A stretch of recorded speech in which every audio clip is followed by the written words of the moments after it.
Sidang jemaat yang dikasihi Tuhan Yesus Kristus, segala puji syukur kita kembalikan bagi Tuhan. Dan kita sudah membaca Efesus 4 ayat yang ke-17 hingga ke-32. Ini adalah satu disiplin hidup untuk kita menerima iman yang sungguh dari Allah. Tema yang diberikan oleh Gereja Kristen Protestan Injil Indonesia ialah manusia baru. Jemaat Tuhan, tema kita berbicara tentang manusia baru.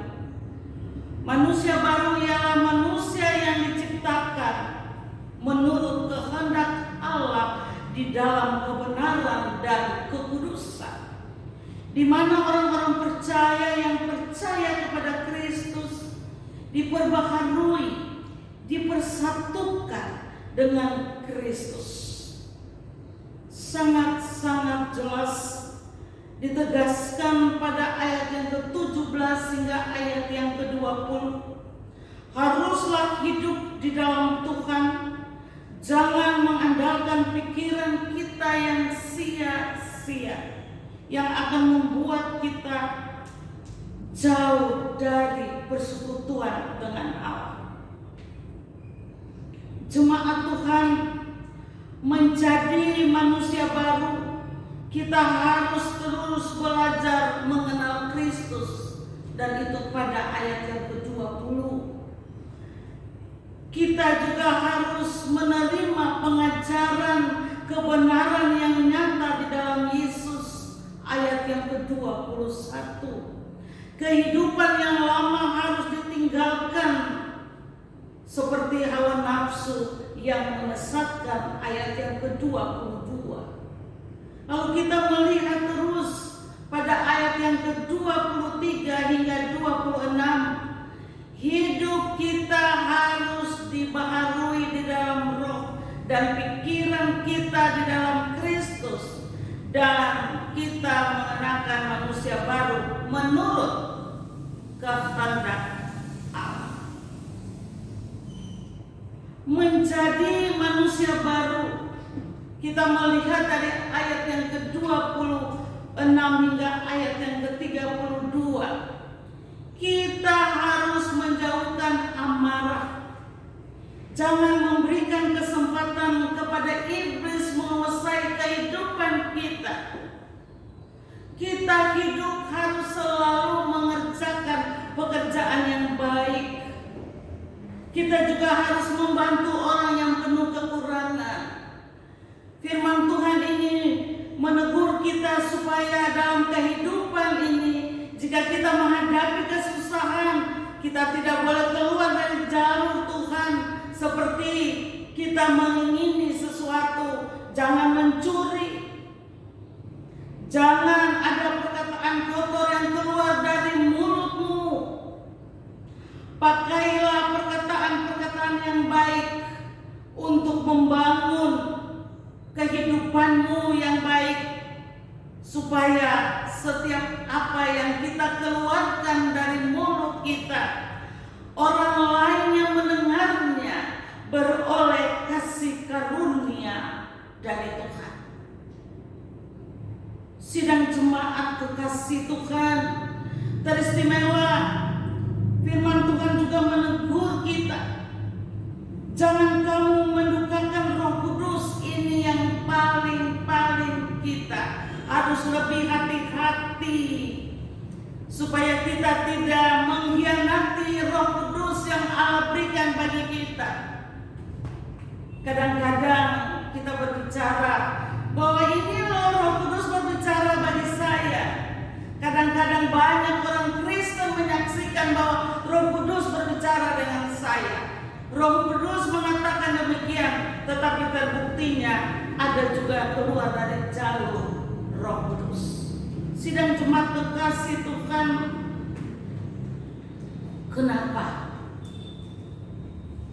Tuhan memberikan kita Roh Kudus untuk memimpin kehidupan manusia, supaya segala kepahitan, kegeraman, kemarahan, pertikaian, fitnah dibuang. Dan ini sangat penting dalam kehidupan kita sebagai orang percaya. Firman Tuhan katakan juga pada ayat yang ke-31 sampai ayat yang ke-32, kalau jemaat di rumah mengikuti dengan baik pembacaan tadi, usahakan ramah seorang terhadap yang lain dengan penuh kasih mesra, saling mengampuni sebagaimana Allah di dalam Kristus mengampuni kamu. Cuma Tuhan, kenaikan Kristus, dan nanti pada tanggal 5 Juni turunnya Roh Kudus. Kita menjadi pengikut Kristus dimanapun kita berada. Jagalah hidup kita dengan baik, supaya bisa orang menilai bahwa anak-anak Allah, anak-anak Tuhan berbeda dengan orang-orang yang belum mengenal Kristus. Ada perbedaan. Ada orang yang kenal Kristus dan tidak kenal Kristus, ada perbedaan.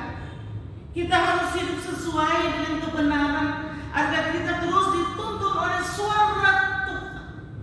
Sekali lagi, kita harus hidup di dalam kebenaran, kita harus hidup dengan takut Tuhan, supaya hidup kita dituntun oleh suara Tuhan. Suara Tuhan penting sangat dalam hidup kita sebagai manusia baru. Kita harus bersyukur kita diciptakan menurut kehendak Allah. Ia sudah memeteraikan kita dengan Roh Kudus-Nya. Ingat baik bahwa karena Yesus kita dapat menjalani kehidupan baru. Roma 6 ayat 4 katakan, dengan demikian kita telah dikuburkan bersama-sama dengan Dia oleh baptisan dalam kemenangan, dalam kematian, supaya sama seperti Kristus telah dibangkitkan dari antara orang mati oleh kemuliaan Bapa, demikian juga kita akan hidup dalam hidup yang baru. Jemaat Tuhan, oleh karena itu marilah kita sama-sama melakukan introspeksi diri. Sekali lagi, marilah kita sama-sama, termasuk saya, kita melakukan introspeksi diri. Yang pertama, apakah saya sudah benar-benar hidup di dalam iman?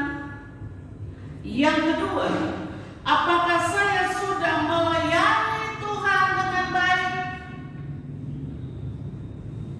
Yang ketiga, apakah saya sudah bertanggung jawab sebagai orang tua dengan baik terhadap kehidupan rumah tangga anak-anak kita di dalam iman kepada Kristus?